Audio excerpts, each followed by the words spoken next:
He looks exhausted now. All right, final round, gentlemen, let's go. Rosenstrike has thrown more strikes. Oh my God. Rosenstrike finally gets it done late. Has the tools, ability, and skills to be a heavyweight champion. Don't need too much. One shot. Let's go, Biggie boy. To one day be a champ, Rosenstrike must beat a champ. And former King Junior dos Santos awaits on August 15th. I don't underestimate Junior. That's all business. I have to win this fight. It's going to be good for people to watch this fight too. Strikers fighting very hard.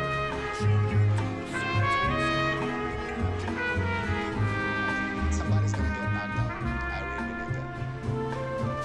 Time is now, big boy. UFC 252 rolls on with rising star Miocic. This kid has that meat thing. The Sugar Show. Run it,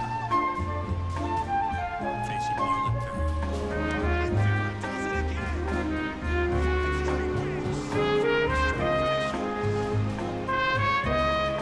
And heavyweight champ Stipe Miocic Stipe Miocic set a new standard for this division. battling Daniel Cormier for the third time. Daniel Cormier believes without a shadow of a doubt that he is the superior mixed martial arts athlete.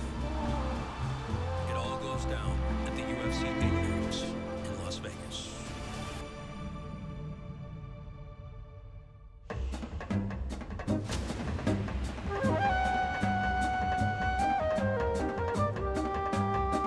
Other ways you can only use your body to pop the balloon. Whatever team wins, everybody will get $100. Wait, I'll stay involved by calling the fights, training guys to fight. And I get to spend more time with my children.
Been like the best for me because I've been training in America.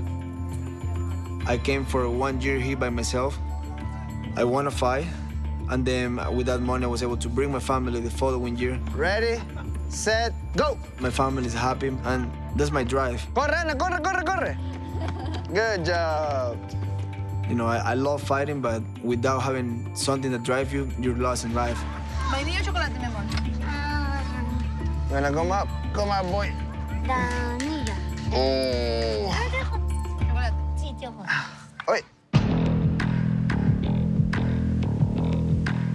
Marlon Vera takes guidance from veteran boxing coach Jason Perillo, who is world-renowned for the mental edge he instills in his pupils. What is the best takedown in MMA? What's the best takedown? Knockdown.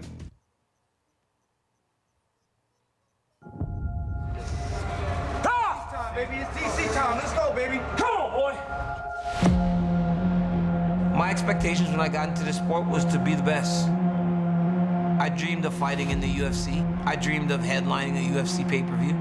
I dreamed of getting the belt wrapped around my waist. I fought the absolute best the UFC has to offer. And I've won, and I've won, and I've won.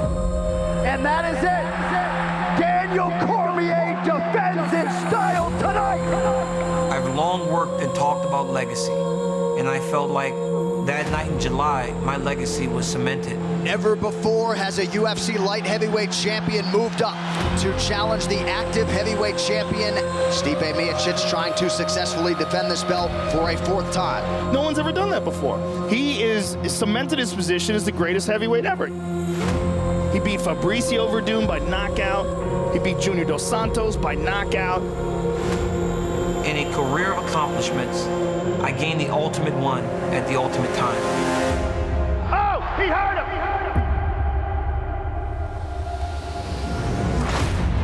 It's out! History! UFC history! Daniel Cormier is the UFC heavyweight champion! One of the greatest of all time! Daniel Cormier! Unprecedented, rarefied air! Stipe Miocic set a new standard for this division, and Daniel put all of that to bed tonight. I'm a two-division champion, baby! Listen, he's a great fighter. I'm not going to take anything away from him, there's no question, but he got one. The moons, everything lined up perfect at that moment. And, you know, I've been hit way, way harder. It's caught right in the button. You know, it's like I said, you won the lottery. I know I'm a better fighter than him. I know that I can win the fight, and I'm going to prove it. The former UFC heavyweight champion, Stipe Miocic, making the walk here tonight. Sometimes you get knocked down, but you just got to get back up. You know, take what's yours. Nice left to the body. Oh, again. Beautiful left hooks to the body Stipe's landing. DC's just dropping his hands and walking towards him. I mean, no respect. Oh, now a right hand up top.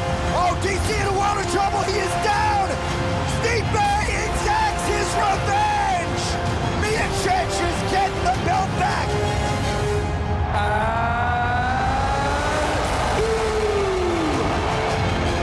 I talked about retiring at 40 years old for a long time, and I was very serious about it.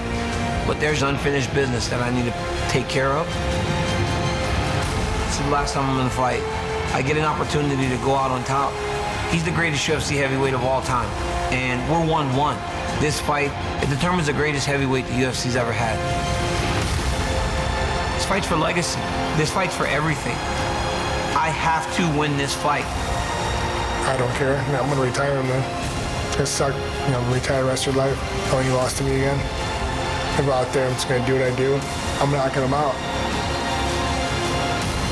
Beat that ass, get the belt wrapped around my waist, and walk out. Game over.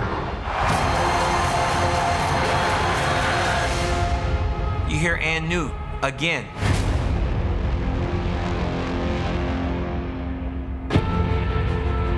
Welcome to the UFC 252 press conference inside the UFC Apex in Las Vegas, Nevada.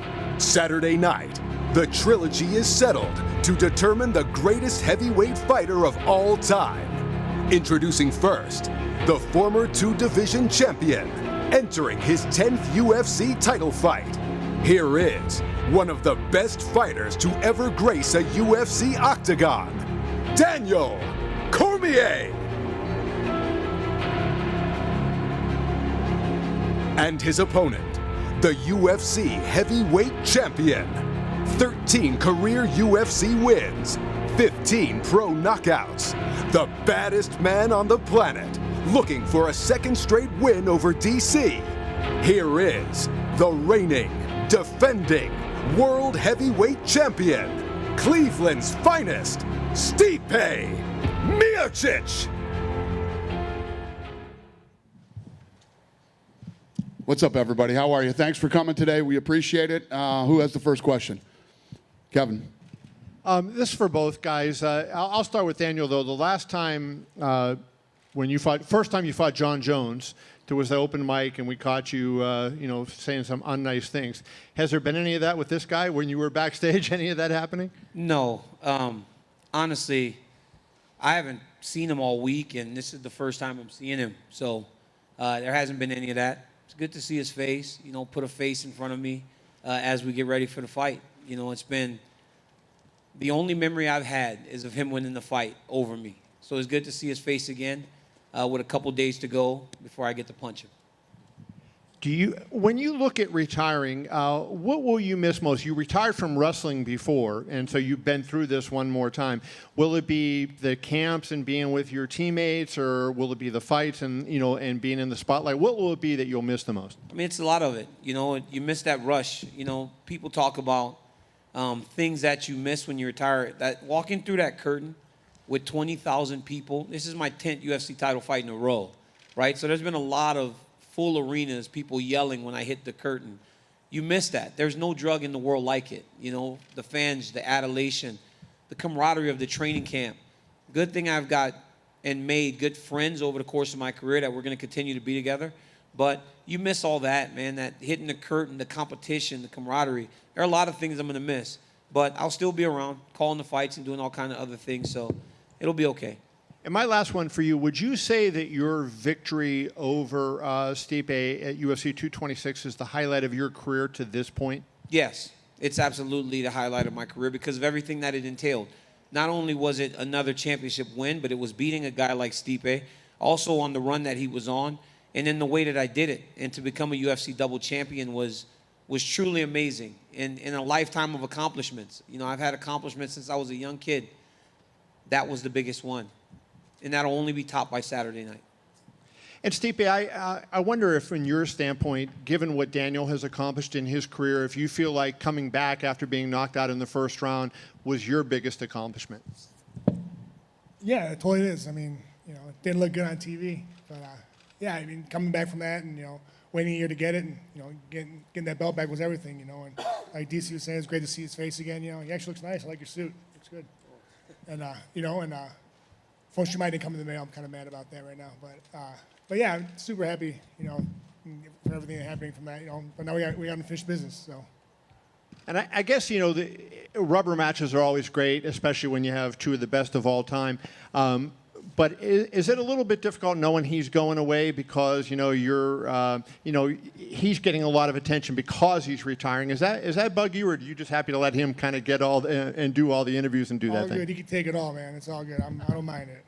Listen, good for him, and I'm just going to hang out in the back. Who's got the next question? Stipe, you attributed a lot of Daniel's success in the last fight to your slow start. How do you stop that from happening again?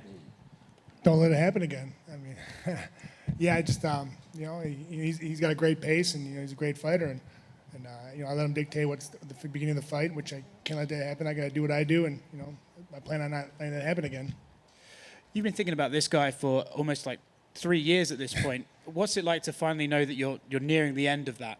Thank God we're done with this. I mean, it's been great, it's been fun, a lot going on. Rubber match, what everyone wants, a trilogy. But when it's all said and done, it's gonna be over. When you guys started this, you were amicable. You even spoke about making sure you made the most money before your first fight. Has it become a personal rivalry, or is it just competitive? Well, I think it's always personal in whoever you fight because they're trying to do something. They're trying to beat you. They're trying to take something away from you.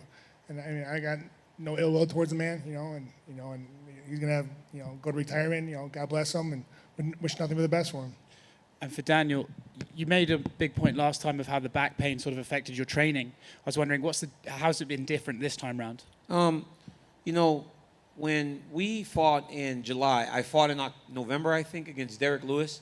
And I fought Derek Lewis because I was having issues with my back, and I wasn't going to fight this guy on 3 weeks' notice. It wasn't happening. So I fought Derek Lewis, and then I hurt my back, ended up having back surgery in December.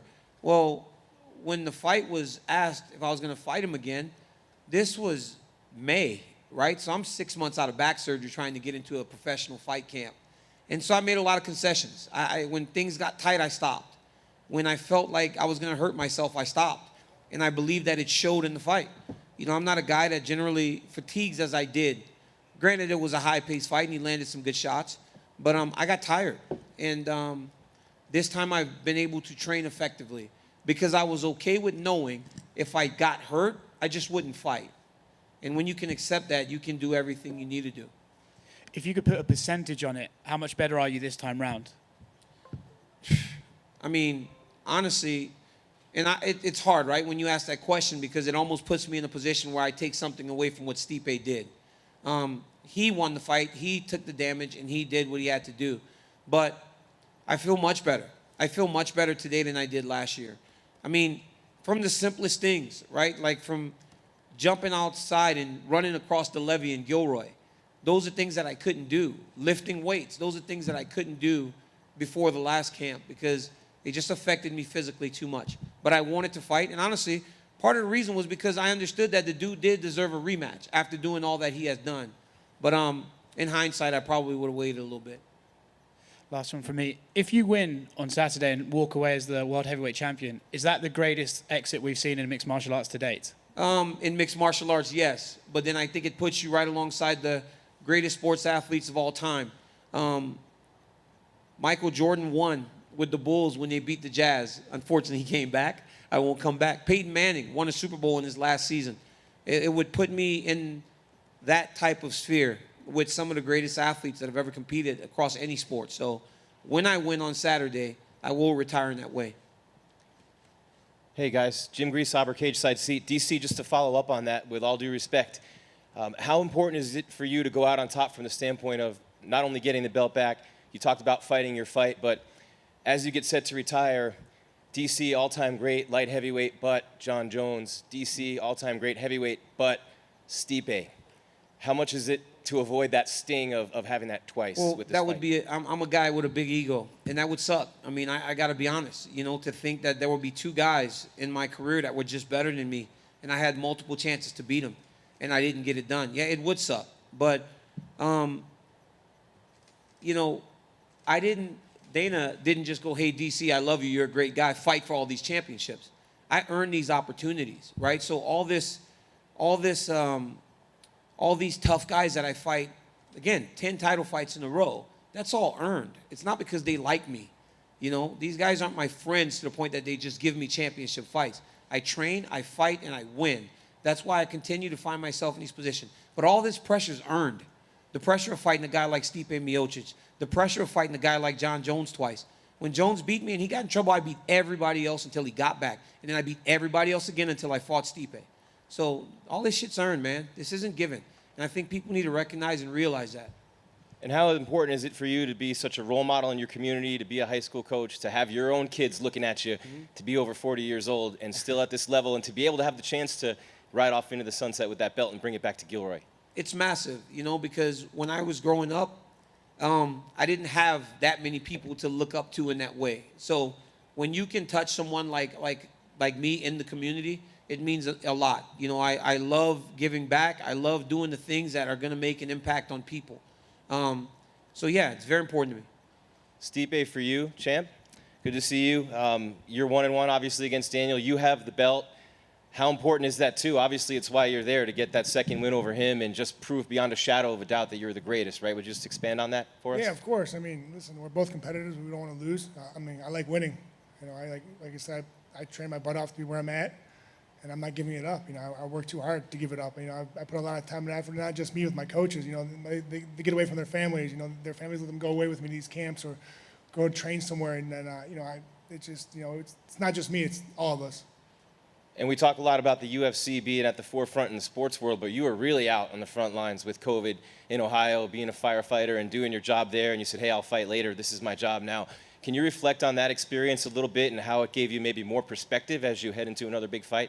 Yeah, I mean, it's crazy what's going on right now. We got a pandemic, but, the UFC, they're doing everything they can. We're doing an amazing job. And, being on the front line, and, you see a lot of it, we were, head to toe covered and stuff just so we don't, get it ourselves or spread it. And, listen, I wouldn't mind fighting, but the problem was the whole state of Ohio was shut down. I don't think people really understand that. Like, we, legit were shut down.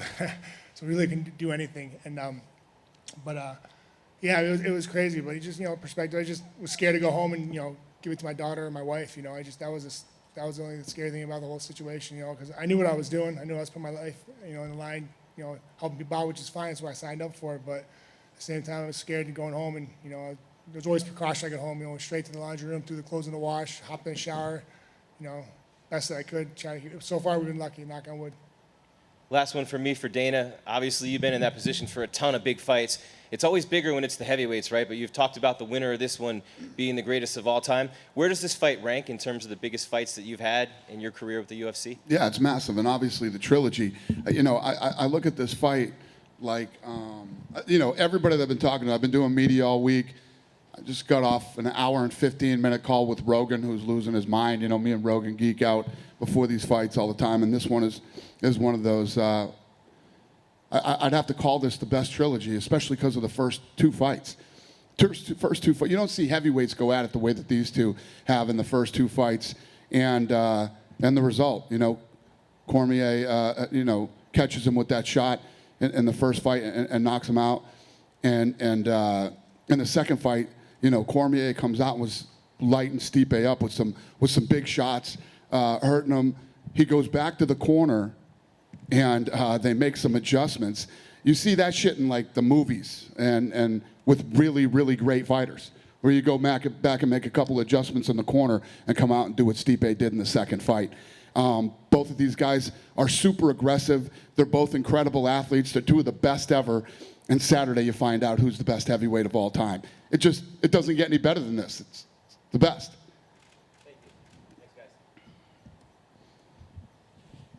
Question for both of you. I'll have DC answer it first, but just piggybacking off of what Dana just said about how big of a trilogy fight this is. You guys were just waiting in there before you walked up on the podium. What did anything go through your mind looking at that octagon and knowing that it was going to be in an empty arena and that this big fight and DC, your last fight is I mean, obviously there's nothing we can do about it as a pandemic, but that's where it'll be taking place and not in an arena like you're used to. I didn't really think about it. Like I said, it was just good to see his face, put a face in front of me. Be in the area of the guy. I'm not overthinking all this. It's a small octagon or it's in front of no fans. I just want to fight. I just want to fight. It's been a year. I just want to fight, and I'm excited to fight this guy. That's the guy I want to fight, and I'm excited that it's finally about to happen. Stipe, anything go through your mind, or did you talk about it with your coaches at all, just kind of sitting there next to that octagon? Yeah, it's probably the first time in my whole career where someone's not going to tell me I suck or, anything like that. It's going to be, quiet, so it's going to be kind of nice. And, yeah, I don't mind that. But, yeah, listen, I'm here to fight. So that's what I love to do. And, DC, I've seen, you say that this is the most important fight, athletic event of your career. And, I can understand why. This is obviously a huge fight, but you have been, NCAA, trying to get a title there. You had an opportunity to win an Olympic gold medal, rivalry with John Jones. Why can you confidently say that this is the biggest moment in your entire athletic career? Because look at where we are. This thing is going to be viewed by millions of people. When I was wrestling, granted, we did this our whole lives, but not many people are checking in on the wrestling world whenever you're trying to do that. The Olympic Games, it felt good to represent our country. It was a lifetime accomplishment to be out there with USA across my back. I think athletically, this is the best of my career because I respect him for doing things the right way. There are a lot of things I respect about Stipe and Miocic. My greatest rivalry in the history of the sport will be John Jones. It's too big, right? I will never be able to escape what we had, right? We made so much money. We sold so many pay-per-views. We did so many things. It's fine. But I respect him, and I respect what he does athletically. And that's why this is the biggest fight. And it's for the heavyweight championship of the world. I know 205 has been the UFC glamour division. No, it's the heavyweights. It's the baddest man on the planet.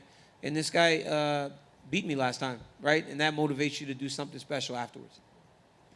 I know you said this is your last fight, but how long do you think you could do this? Like, if you were in a position where, like, the UFC was like, you know, you just defend the title once every year, how long could you do it? That's why it's crazy, right? Because before, these guys used to call me, and this is partly why, you know, people say I have a great relationship with the UFC. They call me 6 weeks. Would you fight Dan Henderson? Okay, I'll fight Dan Henderson. But I'm 35 at the time, right? I'm 36 years old. Hey, you want to fight this guy? Oh, Patrick Cummins is coming last week. He worked at Starbucks. You were going to fight Rashad Evans. Are you good to stay? Yeah, sure, I'll stay. I'll fight him, whatever. DC, John Jones, you're going to fight Anderson Silva in 2 days. Okay, sure, I'll fight him, right? That's why the relationship was built. But when they would call me 5 weeks and I'm 243 pounds and I can get to 205, that doesn't happen anymore. I need 13, 14 weeks. And the way I felt during this training camp, I understand that you just can't extend it and extend it and extend it. And today, right, and on Saturday, I'm the best in the world. But what if I'm not after Saturday? Great champions always have one good night, and then they tempt fate.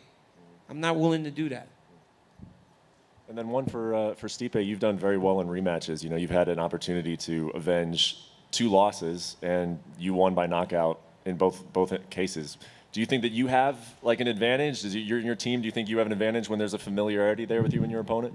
Yeah, I think so. I think there's a lot of things we did wrong in the last 2 fights. You know, we just go off of that, watch the film, see what we did wrong, and how to make ourselves work on our weaknesses, and just like his camp did, work on the weaknesses I have, and work on his weaknesses to make them better. So, listen, it's gonna be a hell of a fight Saturday. I'll tell you that right now. It's gonna be awesome. Stipe, I feel like there's some rumors going around that this isn't just DC's last fight, but that you might feel like going out on top if you get the victory. Can you put that to bed? How much you continue to keep fighting? I think about retirement after every fight. Since my first fight, UFC 136, I think about retirement. Do you think about it anymore lately? No, it's the same old, I love what I do. Like, the minute I'm not having fun and it acts like a job, I'm out.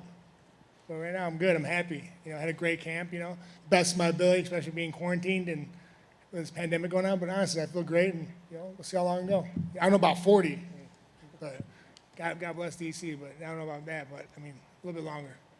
After Saturday night, you're obviously going to be right up there. You know that there are guys coming, Ngannou, Curtis Blades.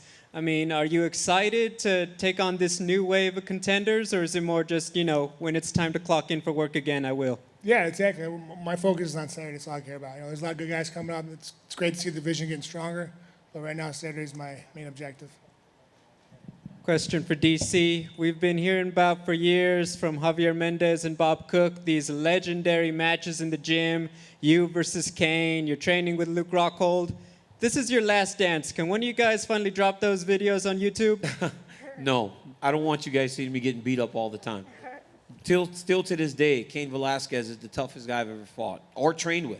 He's just really good. And I believe that's part of the reason I've been so prepared to do great things, because I have great partners. But you will not see the sparring footage because I don't want people to watch me get beat all the time. I got 3 videos floating around the world of me losing right now, and that's too much for me to deal with. Finally, when you came in at AKA, obviously they had the old guard with Josh Koscheck, Fitch, and Swick. Then it was the new guys, you, Kane, Rockhold winning belts. What does it mean to you to have, just continued that legacy at AKA? And now, obviously, it's going to still keep going with Khabib. Oh, it's great. It's great. There have been a lot of camps that have been around for a really long time. And Koscheck, Fitch, they all fought for titles. But then Kane, myself, Luke, and Khabib now, we all took the next step. So seeing it so close allows people to realize, the athletes in our gym, that it's possible. We always talk about, we were the kings of the American Kickboxing Academy. We all got to the top of the world. We all wore UFC championships. What gym can say that guys went in there with no skill outside of maybe wrestling and became champions? His gym, but it's only Stipe, right? Not people that moved in. Khabib's the closest one to moving in, and he might have had 1 UFC fight when he got here. And he's the most dominant champion in the world now. So, yeah, we're very proud of our team, and, we're extremely proud of Khabib. Final one for me for Dana. You've had some pretty epic heavyweight title fights over the years. Brock Lesnar and Kane was a big deal. Kane versus JDS, the trilogy. What makes Stipe versus DC different? Well, obviously the trilogy. You know, the trilogy, the fact that they're two of the greatest heavyweights ever, and Saturday will determine who is the greatest heavyweight of all time. I mean, it's intriguing, it's exciting. The heavyweight, when you have a heavyweight champion and you know, an adversary like these two have, you know, it's what everybody hopes for in the heavyweight division. Plus, when you have two guys like this, you don't have one of those lazy, boring, sloppy heavyweight fights. These guys are in great. I mean, look at how lean Stipe looks for this fight, and look at the shape he's in right now. And they're talking about their ages. You know, when you see guys that are this age, still in professional sports and still at the top of their game and in the shape that they're both in right now, I mean, I don't have to tell anybody in this room or anybody watching what kind of a fight you can expect on Saturday night. These guys are action-packed, lots of punches, lots of, you know, these guys try to finish. It's everything you could possibly want in a heavyweight championship fight. It's perfect. Over here, Kendrick Johnson, MMA Power Hour. This question for DC. With you being in Kane's camp for the trilogy with JDS for UFC 166, what did you learn that you can apply for this one? This is the first one of your career. Well, I was watching Kane train as the guy that won the second fight, right? And having to stay motivated to win the third fight. Because in the second fight, you understood that he found some weaknesses in Junior's game, right? So I can kind of look at things from both sides. Whereas I have the motivation of the guy that got beat, I can also try to think of what a champion feels like when he did find a weakness, when he did exploit a weakness, when he did capitalize on something. So I was able to look at it from both sides, and I took things from that camp because Kane was the guy that won. So, yeah, it was good. It was good. It really did help me. With hindsight being 2020, would you decide to stay at heavyweight if you could go back and do it, or go do what you did? No chance. I going to 205 allowed me to have the greatest rivalry maybe in the sports history, and I would not give that up. I mean, I had some great fights at 205. I got to fight Rumble twice. I got to fight Alexander Gustafsson and Dan Henderson and Anderson Silva and you know, all these guys. I got to experience some great things at 205. I would not change it for the world. It was a great move at the time, and it's still a great move looking back. And you touched on it earlier about being a role model and giveaway and all that good stuff, but nobody's really touched on how big a deal would it be for you to walk off with that belt as an African American in the times we live in a sport that not too many African Americans watch, as that guy. It's massive, and you know what's been great for me is that when I was fighting initially, like the black community was one area that we wanted to really break into in mixed martial arts. And I would walk the streets and people would say hi to me, but it wasn't as many black people as I would have liked. I fought John Jones, and more people started to pay attention. But now I feel support from the black community, black athletes, actors, more than anything that I've ever felt. People are aware of the UFC now, and I'm happy that I've been a guy that they can relate to and want to support. I've gotten messages from so many guys from the NBA bubble during this fight camp and over the course of this week. I've gotten messages from actresses and actors as they prepare for the fight this weekend. People are taking notice now, and that was one area we wanted to kind of touch and break more into, and I feel like we're finally doing that. Next question is for Stipe. We know the professional respect that y'all have for each other and the big interview y'all did a couple years before you actually fought, and being in the ring with each other now 3 times. Is this simply about who is the better man? Yeah, who's a better man? I mean, listen, like I said, I wish him nothing but best, you know, after his retirement. But like, listen, I'm here to win, you know, and we're both competitors. We're out there and giving all we got. But you know, I'm walking out with that belt still wrapped around my waist. Final questions for Dana. Whoever wins on Saturday, will they be on your Mount Rushmore permanently? Does they secure a spot on the Mount Rushmore of MMA guys with all the guys and all the great fighters we've seen? Whoever wins this fight, will they bring that in your opinion? Yeah, it's hard. When people ask me the Mount Rushmore, I always think about the older guys, because when you think about the Mount Rushmore, I mean, it's guys from, you know, 100 years ago or more. And, you know, but their place, listen, Saturday night, and I said this before this week, and I'll say it again, I heard some So, you know, you get some of the goofballs out there that want to try to debate it. There is no debate. The winner of this fight is the greatest heavyweight ever in mixed martial arts, period. So, yeah, these guys are going to end up on some Mount Rushmore somewhere. You know, two future Hall of Famers, two of the best to ever do it, and the greatest heavyweight champion ever. For Daniel, you said you're not overthinking this fight. If you were to simplify it, would it be taking Stipe down and keeping him there, or is that sustainable cardio-wise over potentially 5 rounds? Is it maybe why you got tired after the first round in your last fight? Well, I didn't get tired after the first round. I got tired about the third round.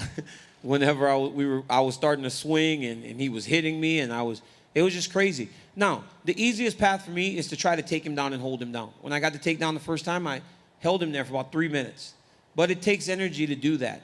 But I don't want to just take him down. I want to fight him. Like, I like punching him in the face. It's fun.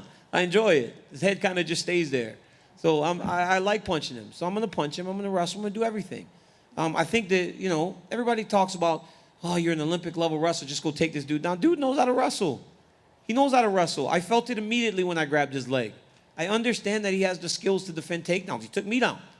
So it's not as simple as I just go take him down. But I do believe that if I get to his legs and I can extend the wrestling sequences, then I'll come out on top. Because I feel like I could do that against anyone. But I just want to fight him. Like, I don't want to just wrestle him. I want to fight him too. And Stipe, with the success you had going to Daniel's body in the last fight, how quickly do you look to return to that, or do you anticipate he's anticipating that? I don't know. We'll see. I mean, I think one thing I'm going to do is, I guess, move my head. He said it stays in the same place, so work on that by Saturday. Yeah, I mean, listen, we worked on a lot of things this camp, and you know, see what happens.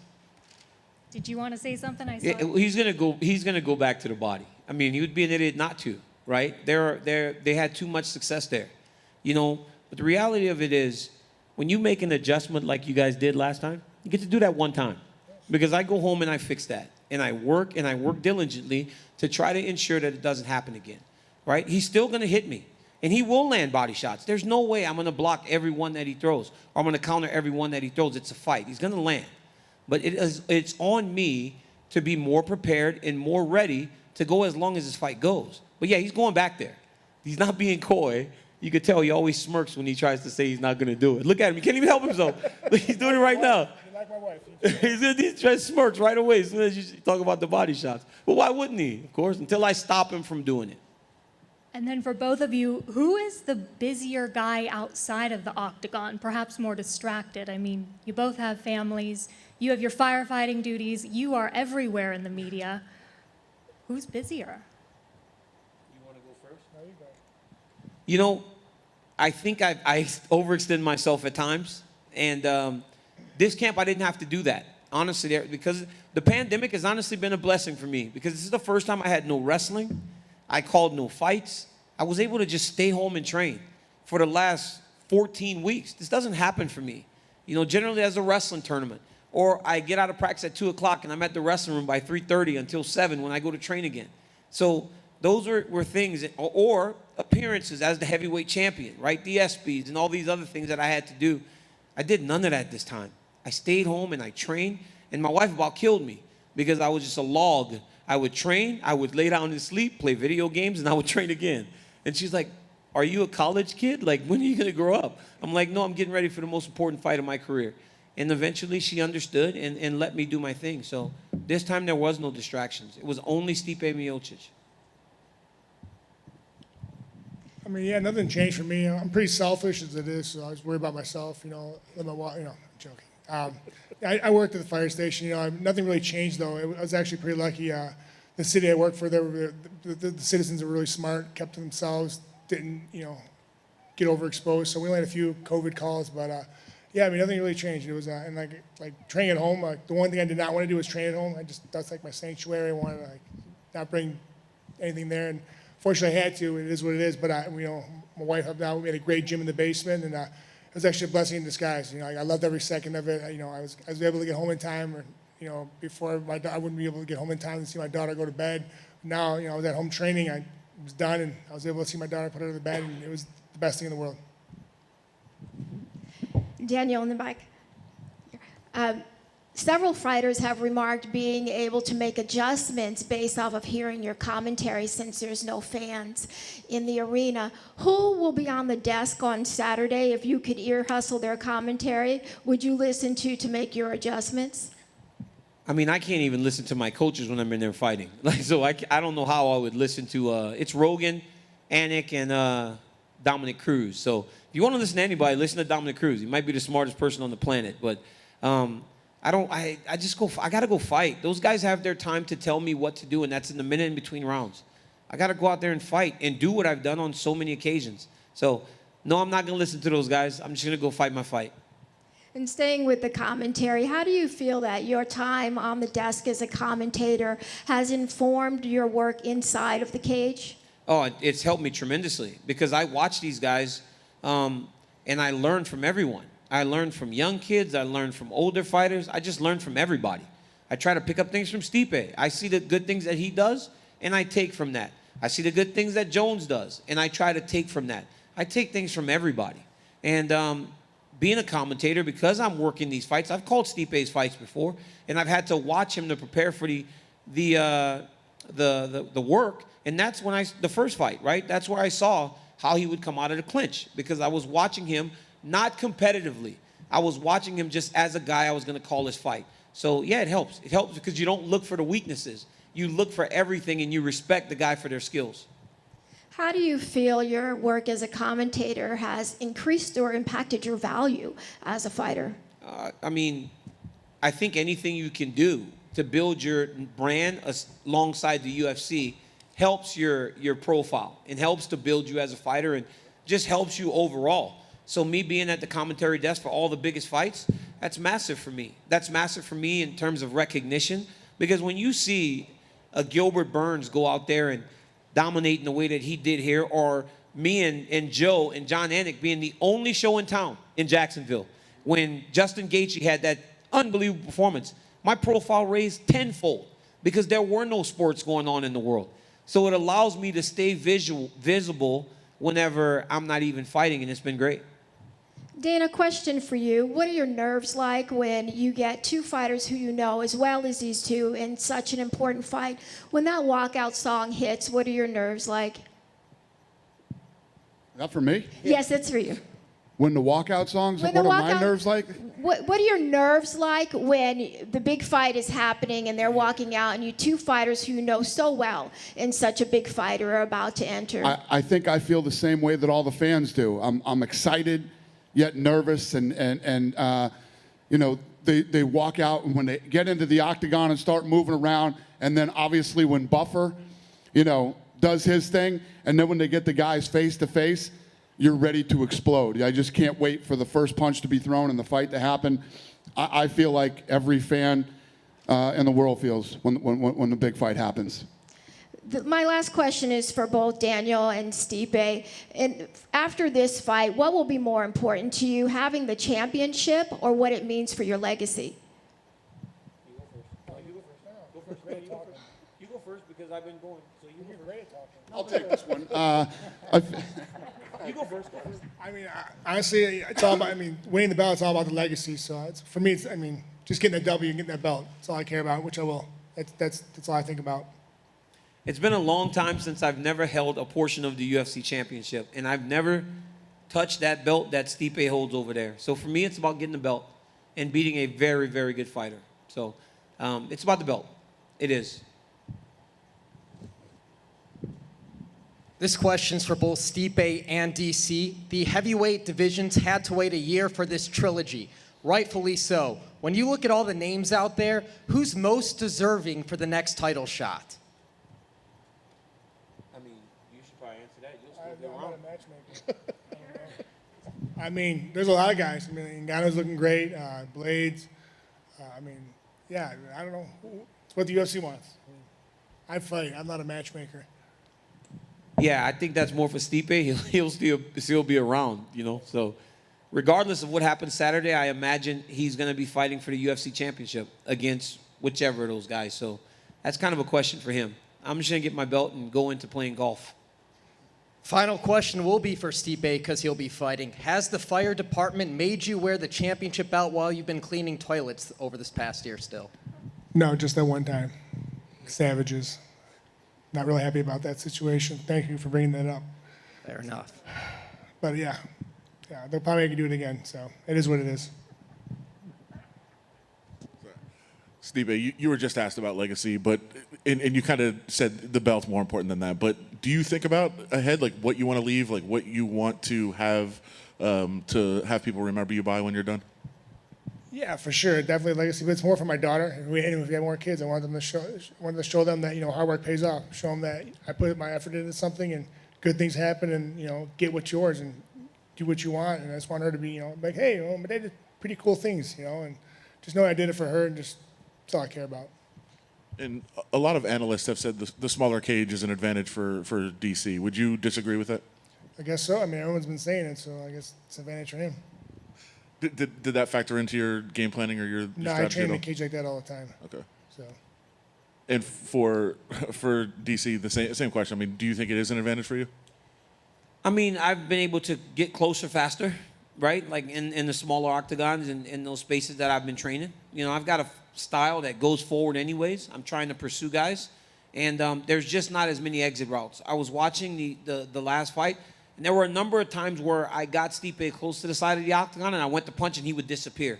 And I just think that there's a few steps less as you start to press a guy towards the side of the octagon. So I fought Josh Barnett in that cage. I fought all my Strikeforce fights in that cage. So I really don't imagine it being much difference, honestly. And you've had to talk a lot today about being your last fight and everything about that. But how important is a moment, like to have a moment to walk off on? It's all about moments. It's all about moments, right?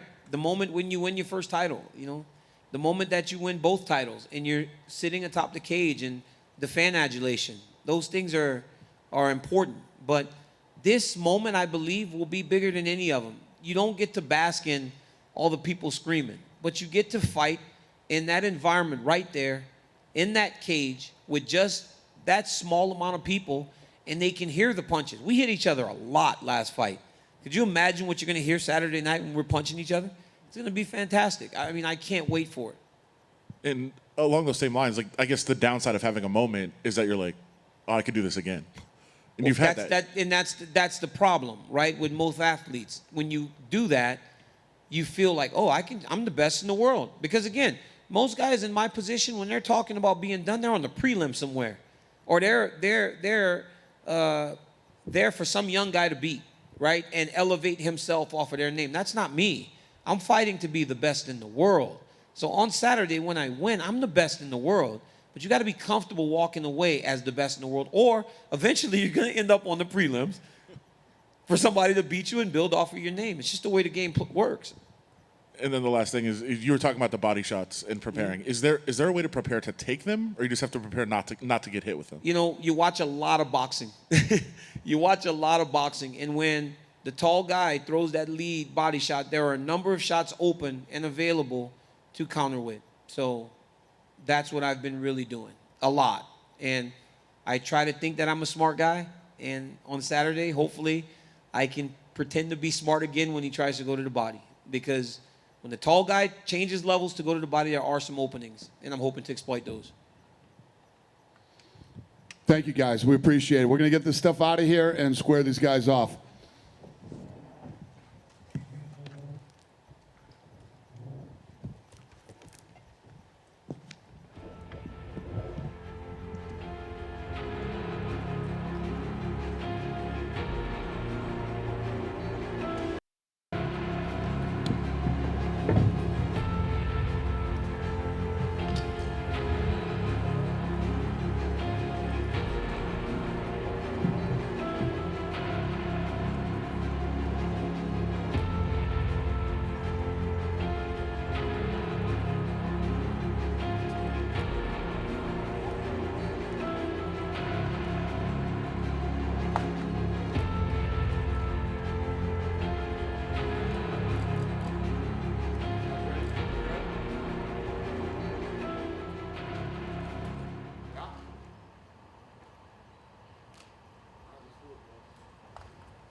This fight's for legacy. This fight's for everything. I want to be remembered as one of the greatest fighters of all time. I have to win.